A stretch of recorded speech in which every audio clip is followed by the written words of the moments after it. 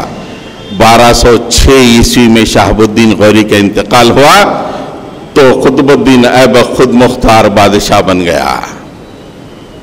خاندان غلامان، sleeve Dynasty جسے انگریزی میں کہا جاتا ہے، دلی پہ قائم ہوئی. اس کے بعد خلجی آئے، ان کی ڈائنسٹی قائم ہوئی. اس کے بعد تغلق آئے، ان کی ڈائنسٹی قائم ہوئی. اس کے بعد خضر شاہ آئے اور ان کے بچوں نے حکومت کی. اس کے بعد لودھی آئے، ان کے بچوں لودھیوں نے حکومت کی. اس کے بعد بابر تیمور آئے اور انہوں نے حکومت کی. 1858 تک یہ حکومت چلتی رہی. 1192 سے 1858 تک دلی میں مسلمانوں کی حکومت. بہادر شاہ جو مغل سلطنت کا آخری بادشاہ تھا، اس کی حکومت تھی. انگریزوں کا مقابلہ بہادر شاہ نہیں کر سکی. مسلمانوں کی حکومت دلی سے ختم ہو گئی. انگریزوں نے جو پروگرام بنایا تھا کہ ہندوستان کے ہندوؤں کو مسلمانوں سے لڑایا جائے، اس میں وہ کامیاب ہو گئے اور ہندوستان پہ انگریزوں کی حکومت قائم ہو گئی. اور وہ واقعہ دلی کو جہان آباد بھی کہتے ہیں، تاریخ میں اسے سقوط جہان آباد کے طور پہ یاد کیا جاتا ہے۔ اس زمانے کے مشہور شاعر غالب داغ، انہوں نے ایسے مرثیے کہے کہ اگر آپ پڑھیں گے تو آنکھوں سے آنسو نکل جائیں گے۔ دلی میں قتل عام مسلمانوں کا تقریباً 1192 سے 1858 تک 600 سال سے زیادہ پورے مسلمانوں کی حکومت دلی پر، اور پورے کرفر کے ساتھ حکومت۔ جب مسلمانوں کی حکومت ختم ہوئی تو مسلمانوں کی لاشیں تڑپ رہی تھیں۔ اباؤٹ ٹرن، مسلمانوں کی تاریخ پوری طرح مکمل منہ پھیر لی وہاں سے۔ وہ حکمراں مسلمان محکوم بن گئے، وہ حکمراں مسلمان ہاتھ میں کاسہ گدا لیے ہوئے زندگی گزارنے لگے۔ یہ دوسرا واقعہ ہے 1858 کا، جہاں مسلمانوں کی تاریخ مکمل 180 ڈگریز مڑ جاتی ہے۔ پورے کر و فر کے ساتھ حکومت کرنے کے باوجود مسلمان بے آبرو ہو کے نکل جاتے ہیں، اپنی جانوں کی تک حفاظت نہیں کر سکتے، اپنے بچوں کی اور بیویوں کی حفاظت نہیں کر سکتے۔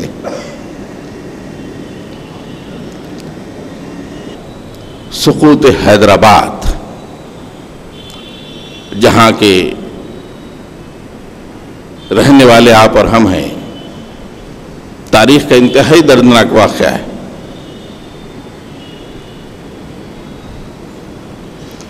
حضرات گرامی، تھوڑا پہلے سے میں تاریخ نوجوانوں کو، تاکہ کچھ معلوم ہو، نوجوان کا بوڑھوں کو بھی معلوم ہو۔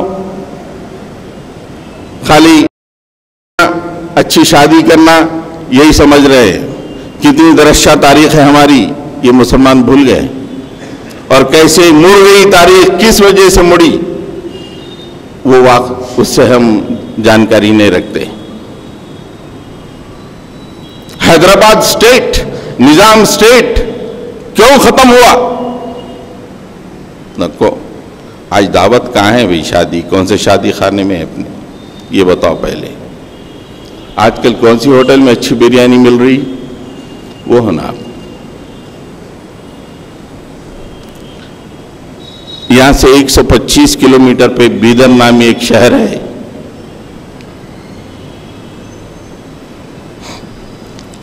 آج کل کرناٹک میں ہے۔ حسن شاہ گنگو 1347 میں وہاں آیا، آگے اس نے حکومت قائم کی، بہمنی سلطنت۔ 1347 میں آزادی ہند سے ٹھیک 600 سال پہلے بہمنی سلطنت کا قیام بیدر میں 180 سال بڑی کر و فر سے بہمنی حکومت چلی۔ اس کے بعد بہمنی حکومت کے ٹکڑے ہو گئے، 5 ٹکڑے۔ بیجاپور میں عادل شاہ، احمد نگر میں نظام شاہی، گولکنڈے میں قطب شاہی، اور بیدر میں برید شاہی، اور یوت محل کا علاقہ جو برار کا علاقہ ہے وہاں پہ اماش شاہی۔ 5 سلطنتیں میں تقسیم ہو گیا۔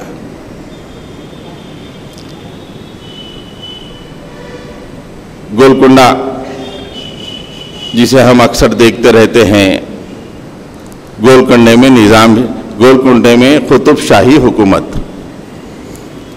کچھ دن کے بعد اورنگزیب عالمگیر کا رخ ادھر گولکنڈے کی طرف ہوا۔ گولکنڈہ ان کی جولان گاہ بنی۔ ان کے کمانڈر تھے نظام الملک آصف الدولہ۔ اس کے بعد وہ اس علاقے کے والی بنے۔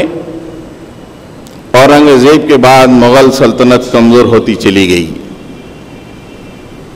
یہاں تک کہ اتنی کمزور ہو گئی کہ آصف الدولہ نے سوچا کہ اگر یہ ملک، یہ علاقہ بھی اگر دلی سے الحاق ہو جائے تو یہ علاقہ بھی مسلمانوں کے ہاتھ سے چلا جائے گا۔ 1724 میں انہوں نے حیدرآباد کو پائے تخت بنا کر آصف جاہی سلطنت کی بنا رکھی۔ 1724 اور تقریباً 200 سال یا اس سے زیادہ تک بہترین حکومت۔ اس کا آخری بادشاہ عثمان علی خان، جس نے اپنے دور سلطنت میں ایسے کارنامے انجام دیے کہ دنیا کی بڑی بڑی حکومتیں مان پڑ جاتی ہیں۔ اس کے بنائے ہوئے تالاب سے آج تک حیدرآباد سیراب ہو رہا ہے، اس کے بنائے ہوئے دواخانے سے آج تک حیدرآباد کے عوام کے امراض کا علاج چل رہا ہے۔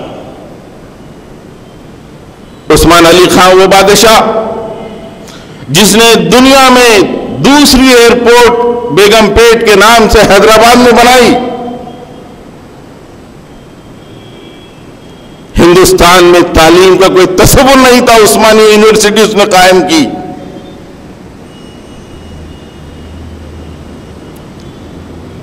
عثمانیہ میڈیکل کالج اس نے بنایا، اور یہ وہ کالج ہے جو دنیا میں ممتاز۔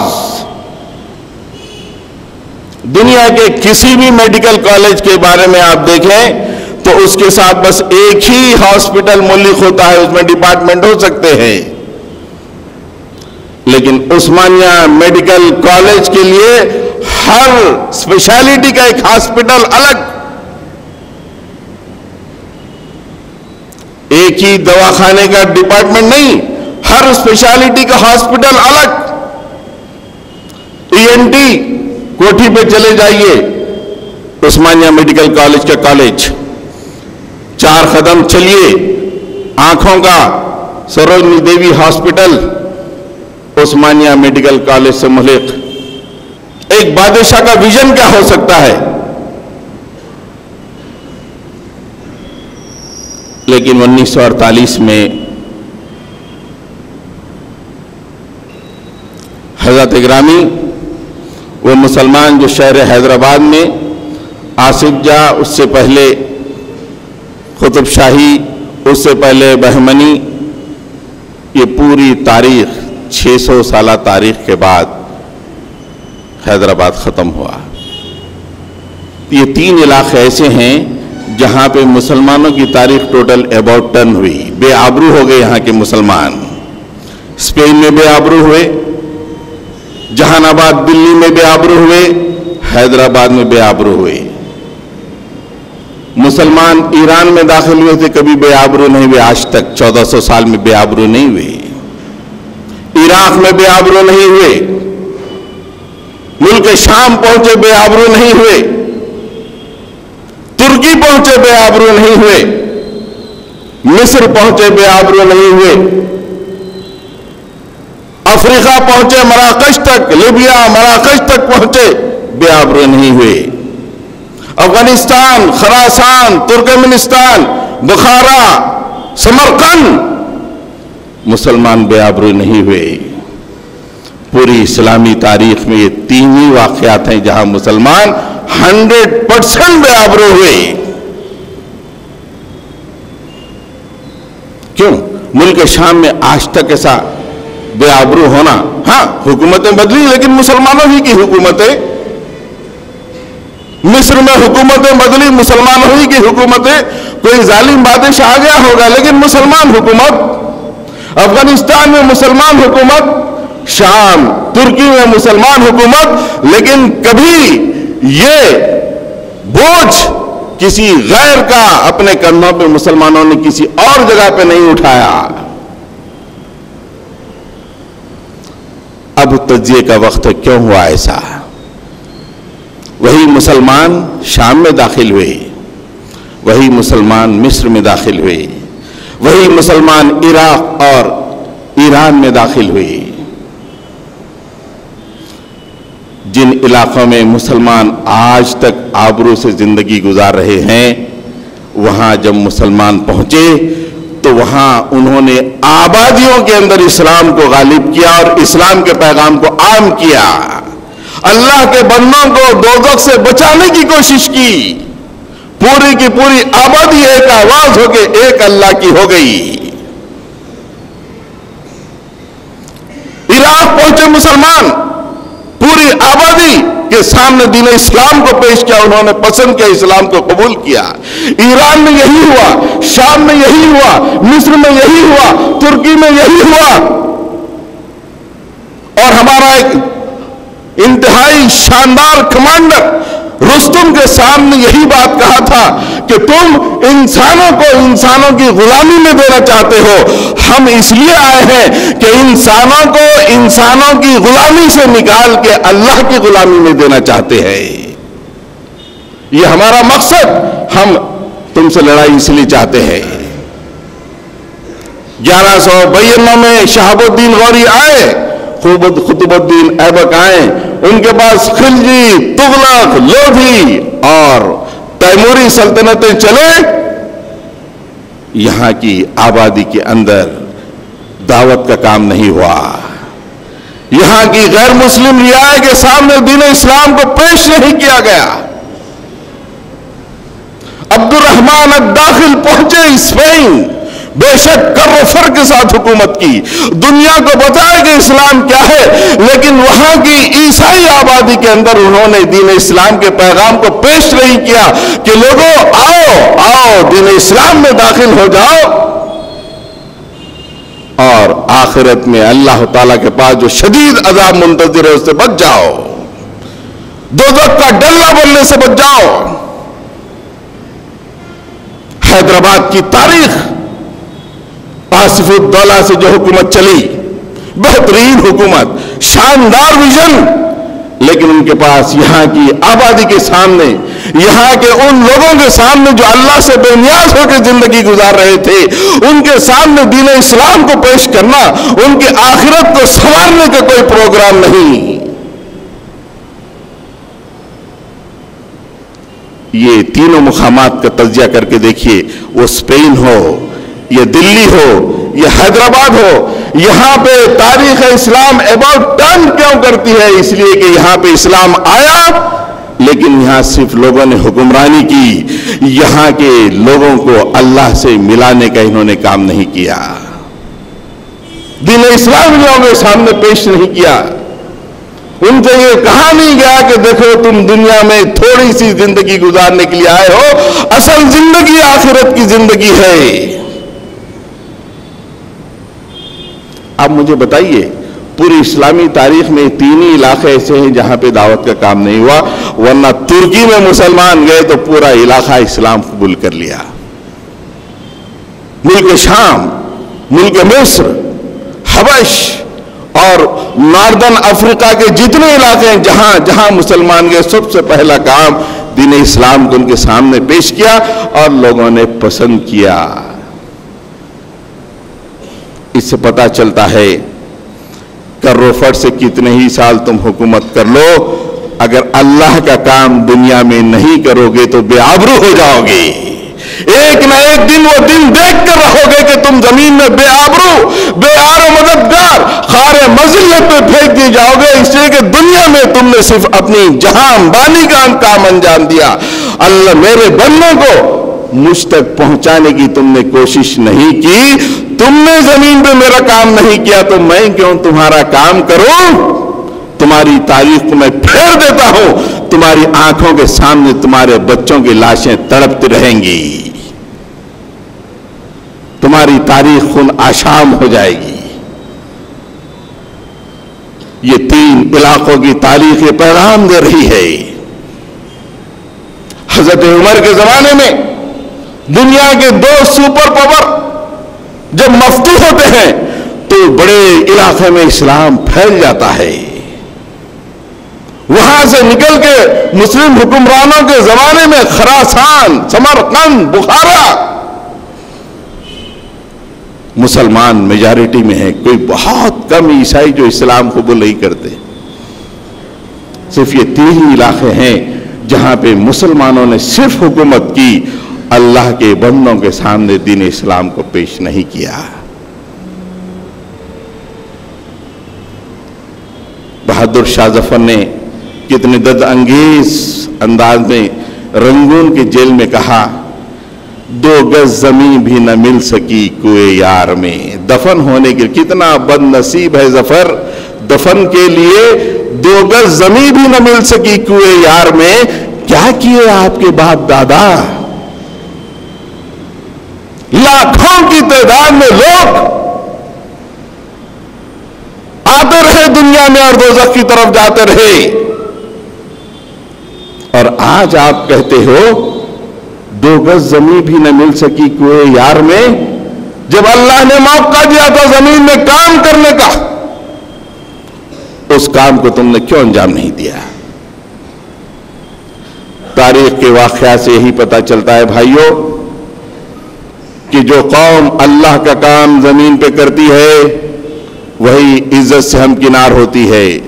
وہ کام چھوڑ کر اگر کچھ سالوں کا کروفر مل جائے تو مل جائے، بے آبرو ہونا یقینی ہے۔ آج اگر ہم کو واپس اس عظیم مقام پہ پہنچنا ہے تو تاریخ کو پلٹنا پڑے گا۔ ہمارے آبا و اجداد نے جو غلطیاں کی ہیں اس کو ختم کرنا پڑے گا، اس کو ریکٹیفائی کرنا پڑے گا، اس کو درست کرنا پڑے گا۔ اور سب سے بڑی غلطی یہ ہے کہ اللہ کے بندوں تک اللہ کے پیغام کو پہنچانا پڑے گا۔ اللہ تعالیٰ فرماتے ہیں وَمَنْ أَحْسَنُ قَوْلًا مِّمَّنْ دَعَا إِلَى اللَّهِ وَعَمِلَ صَالِحًا وَقَالَ إِنَّنِي مِنَ الْمُسْلِمِينَ۔ The best word، اس سے اچھا کلمہ، اس سے اچھی بات کیا ہو سکتی ہے؟ The best word on earth، اللہ کہتے ہیں زمین میں اگر سب سے بہتر اگر کوئی بات ہو سکتی ہے، دعا الی اللہ، لوگوں کو اللہ کی طرف بلاؤ۔ دعا الی اللہ، سانسیں چل رہی ہیں، سینے میں ایمان کی دیا جل رہی ہے، بہترین کام کرو زمین کا، دعا الی اللہ، اللہ کی طرف بلاؤ، اس لیے کہ اس سے بہتر کام زمین پہ کوئی دوسرا نہیں ہے۔ ومن احسن قولا ممن دعا الی اللہ، اس سے بہتر کیا بات ہو سکتی ہے کہ تم اللہ کی طرف لوگوں کو بلاؤ، وعمل صالحا، اور اچھے عمل کرو، وقال اننی من المسلمین، اور ٹھہر کے کہو کہ میں مسلمان ہوں۔ حضرت گرامی، حضرت نوح علیہ السلام نے 950 سال یہ کام کیا۔ مثال کے طور پہ بتا دیا، دیکھو ہمارے ایک نبی ہیں، 1-2 days نہیں، 950 years یہ کام کیے۔ تمہارے لیے مثال ہے امت مسلمہ، this is an example for you۔ کیسے؟ سورہ نوح پڑھیے، مالک میں کیسے ان کو بلایا، زور سے بلایا، آہستہ بلایا، سرگوشی میں بلایا، ان کو بتایا کہ اگر تم اللہ کے پاس آؤ گے تو یہ بہتری ہوگی، بارش ہوگی، فلاں ہوگی، یہ ہوگی۔ پھر آپ کی قدرتوں کو ان کے سامنے پیش کر کے ان کو بلایا۔ ارے کیا تڑپ، کیا تڑپ، ایک تڑپ کا اظہار، 1-2 نہیں، 950 سال۔ ایسی تڑپ کا ایک لمحہ بھی ہماری زندگی میں نہیں ہے۔ اللہ تعالیٰ قرآن مجید میں فرماتے ہیں ادعو الی سبیل ربک بالحکمت والموعظۃ الحسنہ، لوگوں کو بلاؤ اللہ کی طرف حکمت کے ساتھ، بہترین نصیحت کے ساتھ اللہ کی طرف بلاؤ۔ وجادلہم باللتی ہی احسن، لوگوں سے مناظرہ کرو، لوگوں سے مجاہدہ کرو، لوگوں کو کنونس کرنے کی کوشش کرو، ہر طرح سے، دلائل کے ذریعے سے، مثالوں کے ذریعے سے، اپنی گفتگو کے ذریعے سے، گفتگو میں ادب کی چاشنی کے ذریعے سے، اشعار کے ذریعے سے، تقریروں کے ذریعے سے، اپنے عمل کے ذریعے سے، ہر لحاظ سے اللہ کی طرف بلاؤ، بلاؤ، ادعو، تم زمین پر میرے آخری سفیر ہو، اس کے بعد زمین پہ کوئی سفیر آنے والا نہیں ہے۔ میرا امت مسلمہ بلاؤ، ادعو الی سبیل ربک، اپنے رب کے راستے کی طرف بلاؤ. میرے ایمبیسڈر ہو زمین پہ تم. تاریخ کو تم نے دیکھ لیا، لاشیں کو تڑپتا ہوا تم نے دیکھ لیا، اس لیے کہ ان لوگوں نے ادعو الی سبیل ربک کہ میری نصیحت پہ انہوں نے عمل نہیں کیا. دنیا ہی میں بہترین زندگیاں گزارتے رہے، کر و فر، شوکت و ستوت کی زندگیاں وہ گزارتے رہے، لیکن اس طرف انہوں نے توجہ نہیں دی. آخر میں 1 منٹ میں اسلام کی کتنی درخشاں تاریخ ہے. عرب سے نکلا، سپر پاور ڈھیر ہو گئے. کہاں استنبول، کہاں ترکی، کہاں بخارا، سمرقند، چین، زنجان، ہندوستان، اور کہاں سے کہاں اسلام پہنچ گیا. کیسی زبردست تاریخ ہے. لیکن کبھی ٹرننگ پوائنٹ سوچے کہ کیسا ہوا یہ؟ Just the first turning point. کیوں ہوا کہ دیکھتے دیکھتے ساری دنیا میں اسلام کے چرچے ہو گئے. آج ساری دنیا میں 170 کروڑ مسلمان سینوں میں ایمان کا دیا جلائے ہوئے زندگی گزار رہے ہیں. کیوں اتنے زبردست انداز میں؟ وہ ٹرننگ پوائنٹ کیا ہے تاریخ کا، جہاں سے اسلام کا یہ قافلہ زبردست ٹرن لے کے ساری دنیا پہ پھیل گیا؟ تو آپ کو معلوم ہوگا کہ اللہ کے نبی صلی اللہ علیہ وسلم مدینہ پہنچے مکے سے. دا فرسٹ ٹرننگ پوائنٹ مدینے کی فتح مدینہ. بہت بڑے علاقے فتح ہوئے، ایران فتح ہوا، روم فتح ہوا، شام فتح ہوا، مصر فتح ہوا، افغانستان فتح ہوا. لیکن یہ تمام کا دیباچہ اور پیش خیمہ مدینہ فتح ہوا. اور مدینہ فتح کرنے کے لیے اللہ کے نبی نے ایک تلوار بھی نہیں چلائی، ایک تلوار بھی نہیں چلائی. مدینے سے 1 سال 6 افراد آئے، دین اسلام پیش کا قبول کیے. اگلے سال 12 افراد آئے، ان کے سامنے دین اسلام کو پیش کیا، دین اسلام قبول کی. انہوں نے گزارش کی کہ حضرت ہمارے ساتھ ایک معلم کو بھیج دیجئے، اس کو لے کے ہم مدینے میں دین اسلام کو پھیلائیں گے.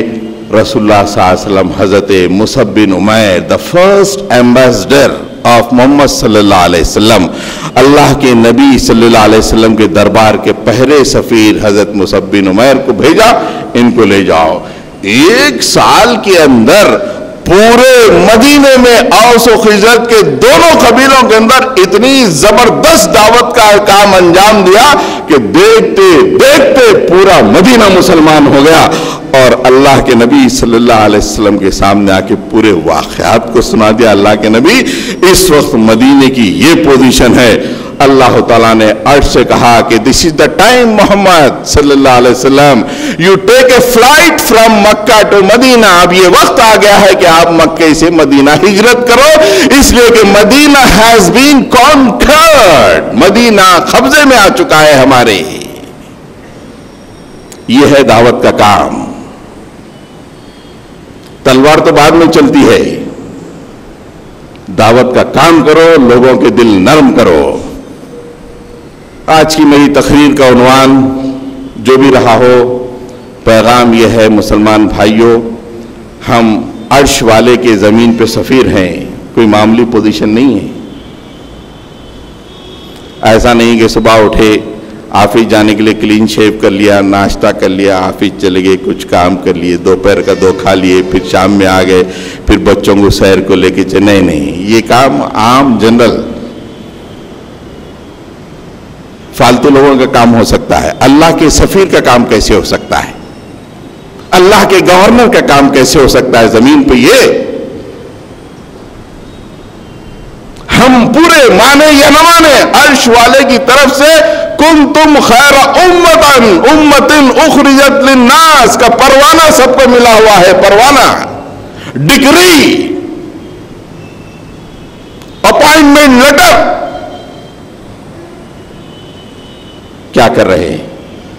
اللہ کے نبی نے فرمایا تھا اپنے خاص صحابی سے، اے معاذ، تیرے ذریعے سے اگر ایک آدمی بھی راہ ہدایت پا جائے تیرے لیے دنیا و مافیہ سے بہتر ہے. ہمارا تصور یہ ہے بچے کی شادی اچھی ہو جائے یہ ہمارے لیے بہتر ہے. That's all. کہا کہ لگا ہے دنیا مافیہ، شادی اچھی ہونا، شاپنگ شاندار ہونا، شادی خانے میں زبردست جگمگانا، یہ ہوگا تو بس ہے. کیا جواب دیں گے دوستو اللہ تعالیٰ کے پاس؟ اگر عام آدمی ہوتے تو ہم کچھ نہیں کہتے، ویل اینڈ گڈ، اور اچھا کرو. اللہ کے دربار کے سفیر اور یہ طرز عمل، یہ طریقہ کار، دنیا میں تو آپ مجھے کہہ سکتے ہیں کہ فالتو بات کر دیا 45 منٹ. قیامت میں کیا بولیں گے جب منہ پہ ٹھپا لگے گا؟ جب وہاں پہ خطیب عزیزہ کو گالی دے سکیں گے، اس کے خلاف بول سکیں گے، اس لیے کہ اس نے کڑوی گولی کھلائی، حلق کڑوا ہو گیا، کانوں میں پنچ لگنے لگی اس کی کڑوی باتوں سے. اللہ تعالیٰ سے دعا ہے اللہ تعالیٰ ہمیں توفیق عطا فرمائے. رب اغفر وارحم وانت خیر الراحمین. صلی اللہ تعالیٰ علی خیر.